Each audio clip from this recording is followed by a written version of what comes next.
morning. How's it going, guys? I'm in my car right now. I'm about to go into the spa. Today is the L'Oreal Gala.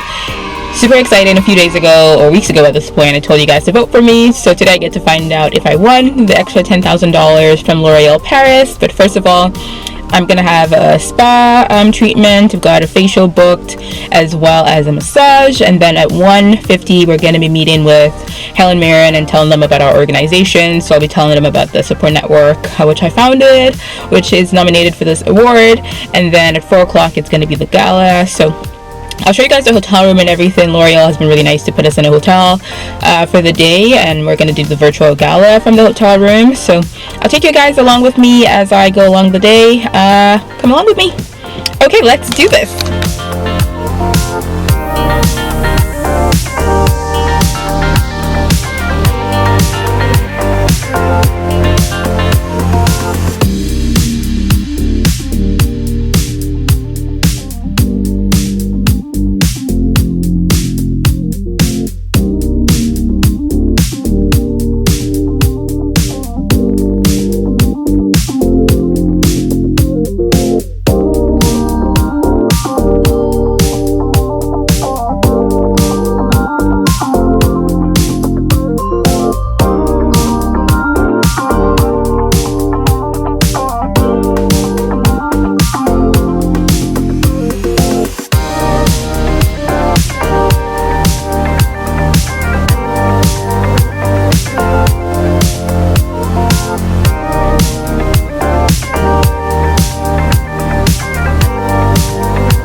Helen Mirren.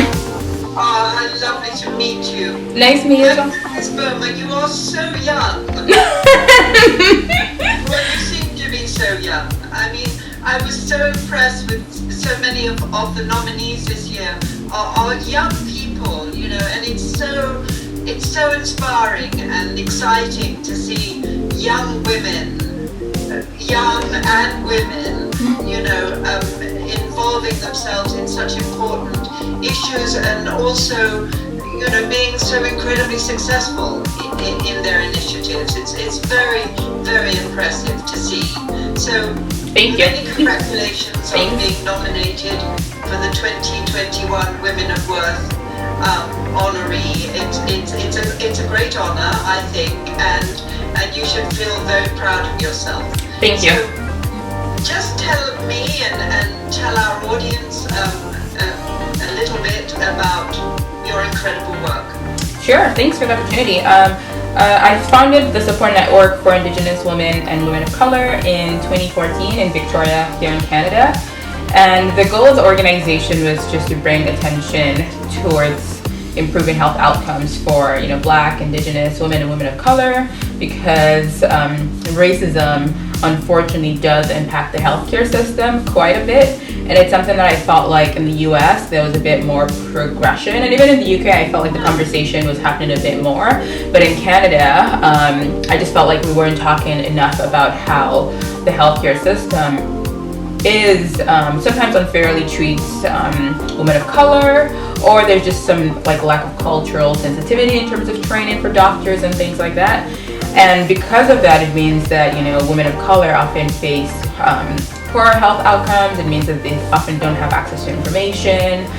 So we started the organization just basically focusing on providing information to women in my community. I actually started it just in my neighborhood to be able to tell women, like, here are your rights in terms of the healthcare system. Here's what you need to know. Here are the services available to you. And then as we started, I kind of noticed immediately we started that this is not just a neighborhood issue. It was not just a Victoria issue. It's something that was happening, across the country. So we kind of expanded it. We first of all started offering, we started hosting monthly dinners, and it was just an opportunity to bring women together in the community to talk about our health and how to improve our health outcomes, because we knew that everybody likes food, and although maybe healthcare sometimes can be a tricky conversation to have, but if you have food, people want to come. Exactly. And then we wanted to also incorporate art as well, because we noticed that sometimes just people maybe may not speak really openly about their healthcare challenges, but they will take photos, or they will draw it, or they will just use art to. That's very interesting. Yeah. So that's kind of how we started out, and then over the years we've kind of expanded to peer support programs. We have trained peer support workers who are volunteers, and essentially they accompany women to medical appointments. We continued our monthly dinners and our arts-based work. We also have free counseling as well, because counseling is something that our community has flagged to us as being really important, and also because therapists are really expensive, and so being able to provide free counseling to low-income women has been a huge part of what we do.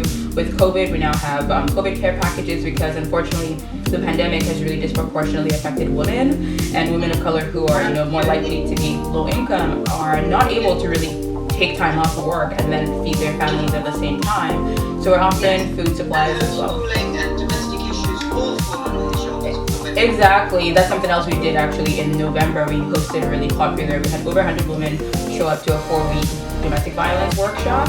And so it was really tricky at the start of the pandemic being able to transition our work all virtually, because a lot of what we did was face-to-face, community to community, neighborhood to neighborhood. But we're able to do that. Just let me ask you quickly, how did you originally get involved in this? What sort of, pulled you into the realization that this was what was needed? Yeah, I think it was my personal experiences and having doctors being mistreated by doctors, or being misdiagnosed by doctors, or doctors making assumptions and making weird comments about me, and then talking to other women in my community, in my university. I was a student at the time, and hearing that they all had those experiences. And so some of those women actually were one of the first few board members that created the organization when I needed to get all that documentation signed and everything. And so it was based on my personal experience, but I didn't think it was going to be an organization, because I thought it was just going to be a couple of us talking about this really unique experience we had, which turns out was not that unique at all. So yeah, exactly.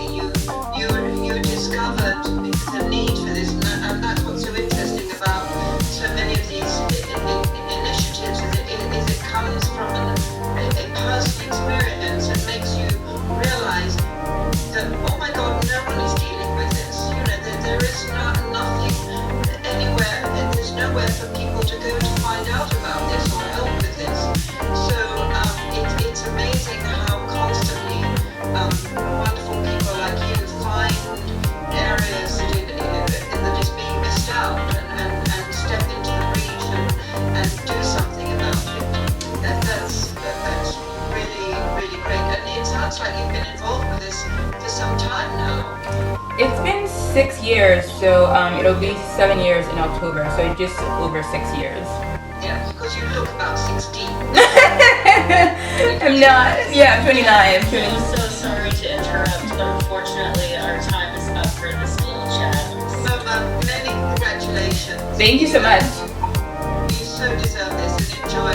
Feel proud. Thank you. And I hope that it helps your organization continue on. That's the whole point of the Women of Colonies. Exactly. Thank you so much. It was nice to meet you. Thanks for spending time with me. National Women's Day just wrapped up the L'Oreal Paris Gala, and congrats to Cindy. Unfortunately, Sneewalk did not come first place. The L'Oreal team said that the public vote was a core but not deciding factor in the results. So I'm really happy to announce though that Sneewalk still gets $10,000 for all the work that we do. So Thank you so much, L'Oreal Paris, for that support, and thank you so much to our entire Sneewalk community, near and far, for voting for us and winning us this $10,000 prize. So yeah, happy International Women's Day!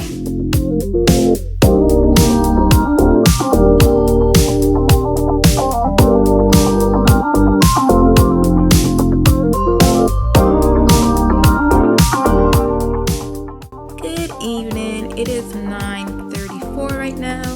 It's been a pretty busy day. The L'Oreal Gala went really well. Unfortunately, we didn't come first place, but we still get $10,000, which is very, very cool. So yeah, we just had some dinner and we're just winding down for the night and gonna go to bed soon. So hopefully you enjoyed coming along with me on a very, very fun day where I got to hang out with people from around the world with L'Oreal Paris. Thanks so much for watching and talk to you soon.